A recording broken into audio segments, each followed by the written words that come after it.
For a moment, I would figure Ghostface would call its victims, and, considering that we are in New York City in this film, he would ask, "So what's your favorite pizza place?" Because I really need to know.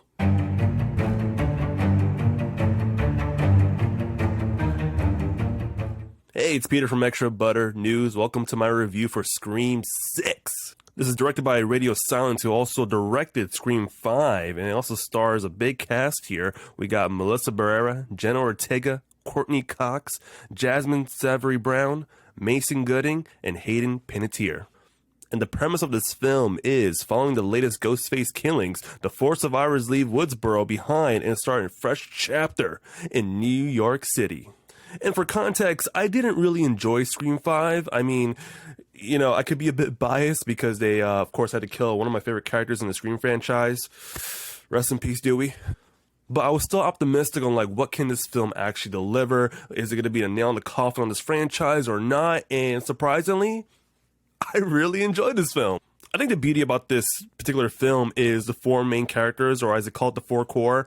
I really enjoyed Melissa Barrera in this a lot, and Jenna Ortega too, and the other 2 co-leads as well. I think they all really do have great chemistry. You are invested in their journey throughout this whole film that, you don't want them to really die, really. And with a new Ghostface killer roaming around, you kind of wonders, are these 4 actually going to survive or not? And listen, I'm not going to say any spoilers in this review, so I'm going to just tip it around and see how much I can talk about without spoiling anything. But like I said, the 4 main characters in here are awesome. I really enjoyed their chemistry a lot too. And I also enjoy kind of the chemistry with some newcomers as well, coming to the big city. I thought that was really cool too.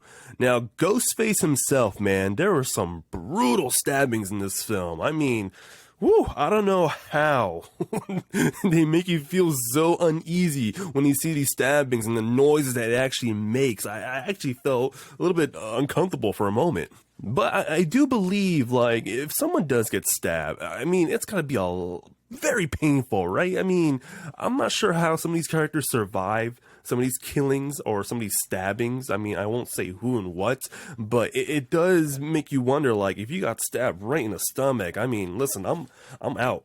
Hey, listen, kill me right here. I'm done, baby. I can't walk anymore. That's gonna ruin my whole vibe. It does make you wonder, do the stakes really feel that high if people getting stabbed in this film actually end up surviving or not? I mean, it's just, I think because we've seen this many times in Scream films, I think you just have to suspend disbelief and just go with the flow if you are a Scream fan. Now, there are some legacy characters that do come back, and one is Kirby Reed, who we haven't seen since Scream 4, and Gale Weathers returns as well. And listen, there is no Sidney Prescott. I mean, it was apparent that she said that she will not be returning to this film, which is fine. In the film itself, they kind of set up of why she wasn't going to be around in New York City, which I think is a good thing. But then again, the legacy characters that we do get introduced into this film, I do really enjoyed Kirby Reed a lot, and she does a lot to help our main characters as well. Now, the reveal of the Ghostface killer did feel a bit predictable. I kind of called it out within 20 minutes into the film, but it didn't really ruin my experience towards the end. I mean,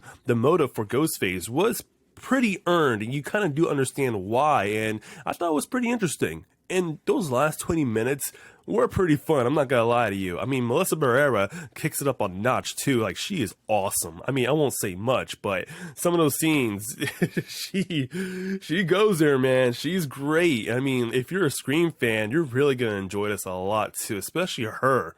I won't be surprised if there's going to be a Scream 7 going forward. I mean, this movie's already making a lot of money in the box office. Scream fans are very happy with this film too. But how far along can you stretch this franchise? I mean, I said in my Creed 3 review that, how much more can we go along within these stories of these characters? I mean, how far along can you stretch a premise that we've seen in every film going forward? I mean, listen, the Scream films have had their tropes. They have their killer of the week vibe. I mean, does it get repetitive? Sure, but you gotta make it interesting with your characters and the writing, and make it a bit clever with the killings too, which I've always enjoyed as well. But all in all, I really enjoyed this film. It definitely outbeats the last film, to be honest, and I'm going to give it a 4 out of 5. Again, fun time in theater, especially with a big crowd. Now, sure, there are a few minor gripes that did bother me a bit too, but that is just to come within the Scream franchise if you already know. But I want to hear from you guys. Did you guys enjoy Scream 6? Leave a comment down below. Let's have a discussion. If you want to talk spoilers, don't forget to leave a spoiler tag as well. I want to hear your thoughts and opinions in the comment section. And please don't forget to subscribe and like this video. I'm going to have more movie reviews coming out very soon. I mean, again, March is a busy month, so definitely subscribe and keep your notifications on for my videos to come. And I'll catch you guys later on. Take care. Bye-bye.